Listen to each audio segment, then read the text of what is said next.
मैंने हमेशा आपसे ये बात कही है कि अगर आपके ज़हन में कोई भी सवाल हो, आप मुझसे कमेंट सेक्शन में पूछें और आप लोगों ने बहुत ज़्यादा सवाल मुझसे कमेंट सेक्शन में पूछे थे। इस वीडियो का मकसद सिर्फ़ यही है कि ऐसे सवालों को जवाब दिया जाए, जो कि बहुत ज़्यादा या तो कॉमन थे या कुछ ऐसे अच्छे क्वेश्चन्स थे जिनको देखते हुए मुझे ये फ़ील होता था कि इनका जवाब जो है वो वीडियो में आके देना चाहिए था। तो आइए देखते हैं कुछ ऐसे सवालात के जवाब, जो कि आप लोगों ने अपने कमेंट सेक्शन में हमसे पूछे थे। शुरू करते हैं सबसे लास्ट वीडियो से। और सबसे लास्ट वीडियो में एक सवाल जो मुझसे पूछा गया था लर्न विद फातिमा 7930 की तरफ से। मैं चाह रहा हूँ कि इस तरीके के क्वेश्चन को डायरेक्ट रिप्लाई कर सकूँ। उन्होंने मुझसे ये पूछा था कि उनके पास कुछ पैसे हैं, 8,000 रुपये कुछ पड़े हुए हैं, जिससे वो एसआईपी स्टार्ट करना चाह रही हैं। और उन्होंने ये भी कहा है कि उनके पास एक निज़ान इन्वेस्टमेंट अकाउंट है। तो देखिए, कोई भी किसी किस्म के भी इन्वेस्टमेंट एडवाइस के लिए थोड़ा-सा बैकग्राउंड बताना बहुत ज़रूरी होता है। इनको भी मैंने कुछ इसी तरीके से रिप्लाई किया है और इन्हीं के रेफरेंस से मैं बाकी सब लोगों को भी इस तरीके से रिप्लाई करना चाह रहा हूँ कि आप किसी से भी कोई भी इन्वेस्टमेंट एडवाइस लेना, सबसे पहले तो अपनी स्टडी को पूरा मुकम्मल करें। उसके बाद अपना सा थोड़ा-सा बैकग्राउंड बताना बहुत ज़रूरी होता है। देखिए, कोई भी एडवाइस तब तक कंप्लीट नहीं हो सकती, जब तक आप मुझे अपनी एज नहीं बताते। इसके बाद आप किस तरीके का रिस्क लेना चाहते हैं, वो नहीं बता रहे। आप कितने टाइम के लिए इन्वेस्ट होना चाहते हैं, इसके साथ-साथ आपके फाइनेंशियल गोल्स क्या होते हैं। तो अगर आप इतनी बेसिक इन्फॉर्मेशन कर्टेल करके रखेंगे या ये इन्फॉर्मेशन प्रोवाइड नहीं करेंगे ना, तो कोई भी बंदा अगर आपको एडवाइस भी कर रहा हो ना, तो आपको उसकी एडवाइस नहीं सुननी है। इसकी वजह ये है कि हर केस एक इंडिविजुअल केस स्टडी हो सकता है। और जो एडवाइस मैं एक एक्स बंदे को देता हूँ, ज़रूरी नहीं है कि वो एडवाइस जो है वो हर बंदे के लिए सूटेबल हो। तो हर एडवाइस या हर सजेशन जो है individually case to case vary कर सकती है। और अगर आप ये सिचुएशन क्लियर कर देंगे सामने वाले को, मैं नहीं कोई और भी, तो आई थिंक वो आपको एक बेहतर तरीके से रिप्लाई कर पाएगा। और जो उसका रिप्लाई होगा ना, ये जो उसकी एडवाइस होगी, वो ज़्यादा बेटर सूटेड होगी आपके लिए। ताहा आरफीन का एक कमेंट आया था, ये इन्फ्लेशन वाली वीडियो की बात हो रही है। Should be currently consider gold as an investment at the moment for the 5 years horizon. अच्छा, एक बात याद रखते हैं कि गोल्ड की जब भी बात की जाती है, तो गोल्ड के हवाले से हम देखते हैं कि मार्केट में चल क्या रहा है। तो भी गोल्ड बेसिकली अपने हायर ट्रेंड के ऊपर है। और इसकी वजह सिर्फ़ और सिर्फ़ मार्केट में मौजूद वर्ल्ड पॉलिटिक्स या ग्लोबल पॉलिटिक्स, जिसमें ट्रम्प साहब अपने टैरिफ लेके आ गए हैं, कुछ वॉर्स वगैरह चल रही हैं। कोई इसको यहाँ पे कुछ ऐसा कह रहा है, कोई उसको वहाँ पे कुछ ऐसा कह रहा है। तो कंट्रीज़ आपस में एंगेज्ड हैं। और इस वक़्त ये ऐसा टाइम चल रहा है, जिसमें आप अगले मोमेंट का प्रेडिक्ट नहीं कर सकते वर्ल्ड पॉलिटिक्स की अगर हम बात करें। तो बिल्कुल ऐसी सिचुएशन में आपके पास गोल्ड एज़ एन इन्वेस्टमेंट एक अच्छा ऑप्शन है। और इवन मैं गेन के लिए नहीं कहता गोल्ड को आप गेन के लिए रखें, वो तो शायद इवेंचुअली हो ही जाएगा। लेकिन अगर आप अपने लिए एक एसेट क्लास बना रहे हैं और आपके पास डिफरेंट इंस्ट्रूमेंट्स हैं, तो मैं ये हमेशा सजेस्ट करता हूँ कि कुछ ना कुछ इन्वेस्टमेंट का आपका जो पोर्शन है, कुछ ना कुछ एसेट्स का आपका जो पोर्शन है, वो गोल्ड में होना चाहिए। अब ये 10% भी हो सकता है, 15% भी हो सकता है, 20% भी हो सकता है, 30% भी हो सकता है, डिपेंडिंग ऑन आपकी सिचुएशन क्या है। और इस नंबर को मैं शायद डिफेंड नहीं कर सकता कि मैं 20%, 25% या 30% क्यों कहता हूँ। लेकिन मुझे फीलिंग आती है कि अगर आपके पास 20-25% गोल्ड के अंदर इन्वेस्टमेंट मौजूद रहेगी, तो अगर खुदा ना खास्ता कोई अनसर्टेनिटी आती है वर्ल्ड वाइड, तो आपने देखा होगा जैसे भी स्टॉक्स बहुत ज़्यादा प्लमेट किए हैं। इंटरनेशनल मार्केट्स की बात करें तो 10-10, 15-15% एक एवरेज शेयर गिरा है। पाकिस्तान स्टॉक एक्सचेंज की हम बात करें तो जिस दिन ये वीडियो रिकॉर्ड हो रही है, मार्केट का सर्किट ब्रेकर लग चुका था। यानी आपकी मिनिमम इन्वेस्टमेंट 5 से 7% बिल्कुल डाउन हुई होगी। म्यूचुअल फंड रिस्पेक्टिवली डाउन हुए होंगे। तो जब इस तरीके की अनसर्टेनिटी में आपके बाकी इंस्ट्रूमेंट्स डाउन होंगे, गोल्ड इवेंचुअली अप जाएगा। तो पाकिस्तान में आज गोल्ड काफ़ी ज़्यादा अप गया और तकरीबन 12-13 हज़ार रुपये पर तोला का डिफरेंस सुनाई दे रहा है और रिपोर्ट किया जा रहा है। तो हमेशा गोल्ड को इन अनसर्टेन टाइम में आपको अपना एसेट क्लास का पार्ट बना के रखना चाहिए। और 5 साल नहीं, 10 साल, 15 साल इस तरीके से गोल्ड को कैरी करना चाहिए। इसी वीडियो में आतिफ शहजाद साहब ने एक सवाल पूछा था, sir tell us the future of the dollar in Pakistan. देखिए, डॉलर प्राइस की जहाँ तक बात की जाएगी, तो डॉलर प्राइस मुझे लगता है बहुत ज़्यादा फ्लक्चुएट नहीं करेंगे। इसकी जो मेरे पास रीज़निंग है वो यही रीज़निंग है कि अभी पाकिस्तान एक थोड़े से स्टेबल ट्रेंड में मौजूद है।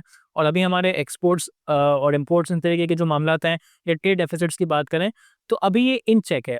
हाँ, ज़ाहिर है अभी जो इन्फ्लेशन कम हुई है, उसके मुताबिक जो बिज़नेस बढ़ना चाहिए या इस तरीके से कंज़म्पशन बढ़नी चाहिए, जब वो इम्पैक्ट आता है तो उससे कितना ट्रेड डेफिसिट में हिट आता है, ये कहना भी कुछ कबल-ए-वक़्त हो जाएगा। और इसी के साथ-साथ आईएमएफ अगर हमसे कोई बात पे नाराज़ हो जाता है और आईएमएफ का प्रोग्राम जो है वो एंड हो जाता है, यहाँ पे आईएमएफ बहुत ज़्यादा क्रिटिकल हमारे लिए मौजूद है। तो अगर आईएमएफ के प्रोग्राम में किसी भी वजह से भी कोई ना कोई इश्यू क्रिएट होता है, तो डॉलर प्रेशर लेगा।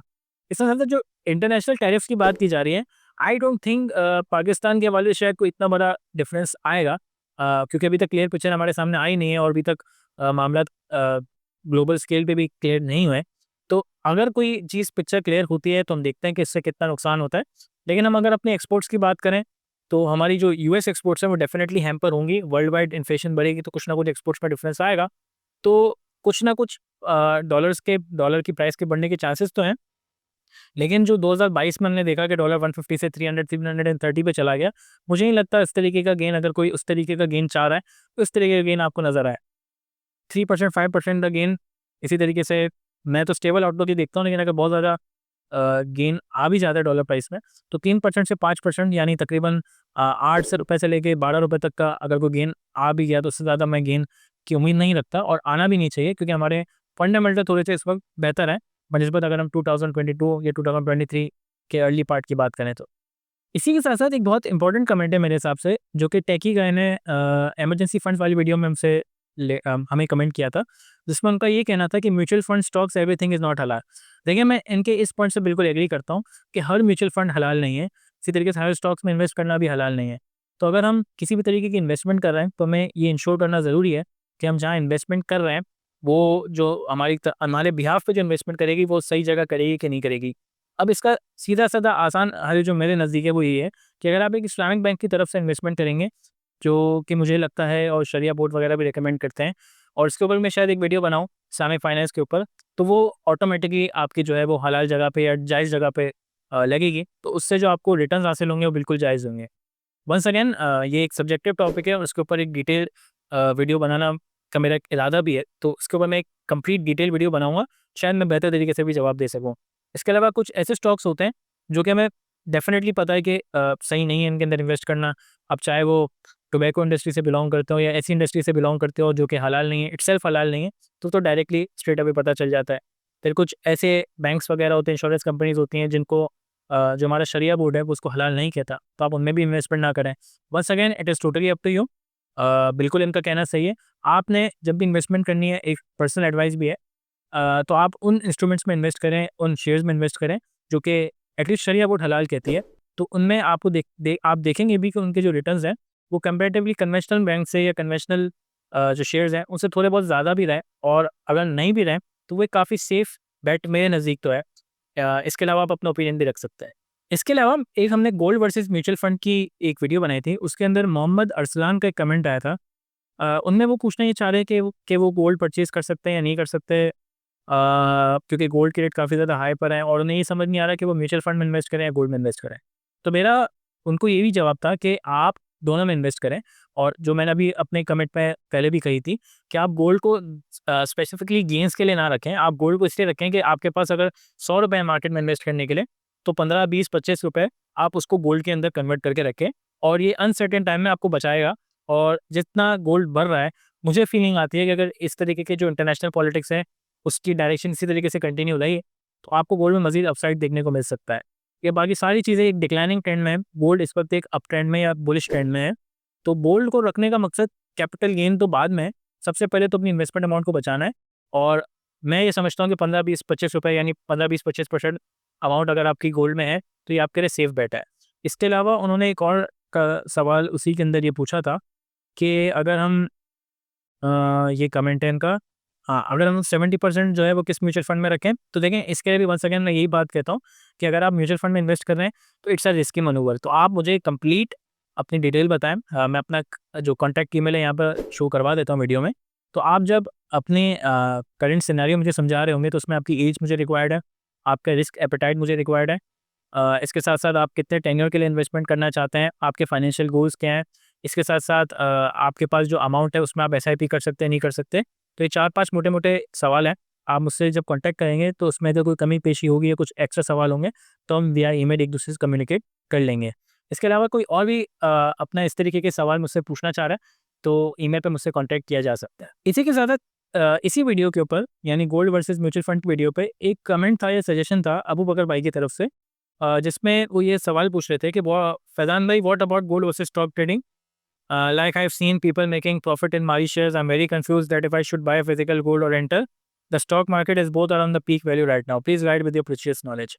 अच्छा, उनको भी मैंने इन जैसे सवालों को भी टैकल करने का मकसद ये है कि अगर आप गोल्ड में इन्वेस्टमेंट करना चाह रहे हैं तो गोल्ड और म्यूचुअल फंड या गोल्ड और स्टॉक एक्सचेंज को ना देखें, आप गोल्ड एंड म्यूचुअल फंड को डिस्कस करें, आप गोल्ड एंड स्टॉक एक्सचेंज को डिस्कस करें।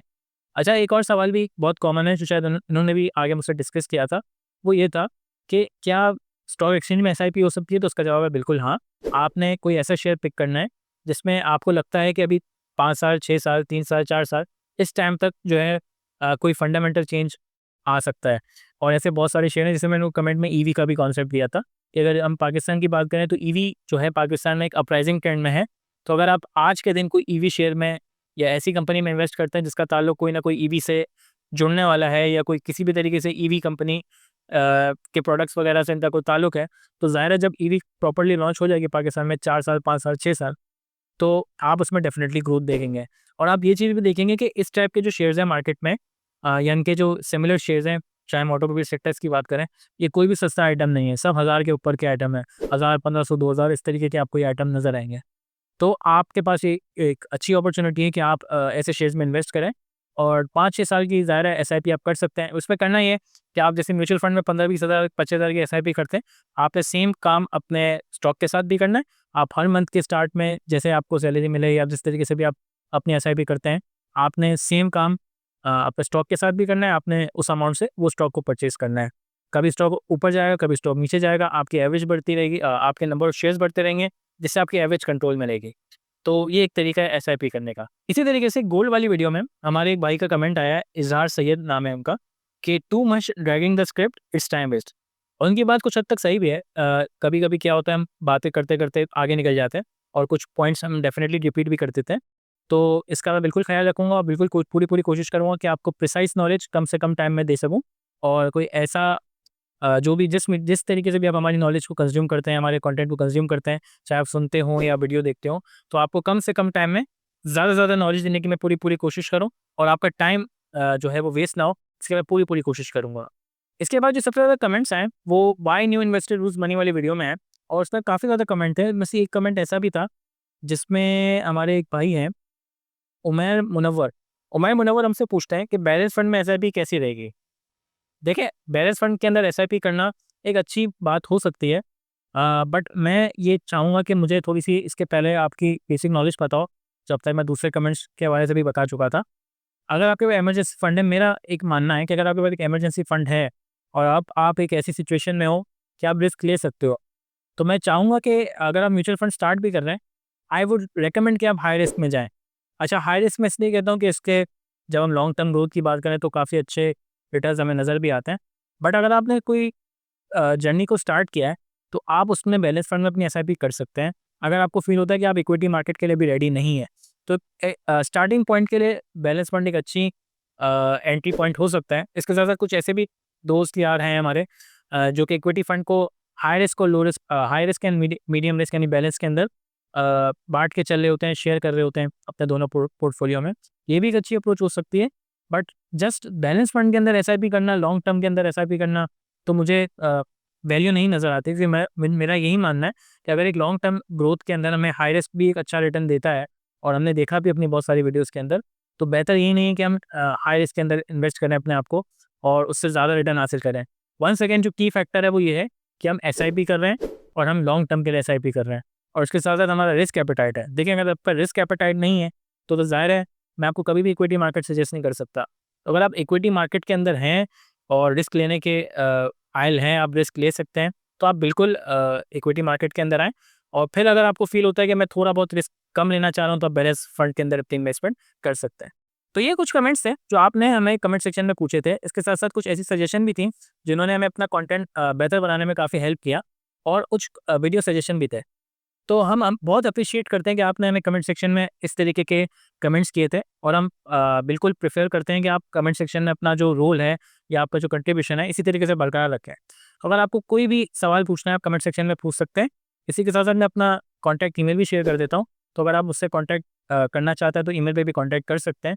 और याद रहे कि आप कोई भी सवाल कर रहे हो, तो थोड़ा-सा डिटेल बैकग्राउंड ज़रूरी है, ताकि आपको बेहतर तरीके से एडवाइस की जा सके। एंड वंस अगेन, ये एक सजेशन है, एडवाइस का लफ्ज़ भी इस्तेमाल किया जा सकता है, but at the end of the day आपने ही डिसीजन लेना है। जो भी आप डिसीजन ले रहे हो, तो डिसीजन को ओन करना भी सीखें। इसके साथ साथ अगर आपको ये वीडियो पसंद आई है तो इसे लाइक करें, और आपके और भी मज़ीद सवाल आते हैं तो कमेंट सेक्शन में आप पूछ सकते हैं। अब हम मिलेंगे नेक्स्ट वीडियो में। अल्लाह हाफ़िज़।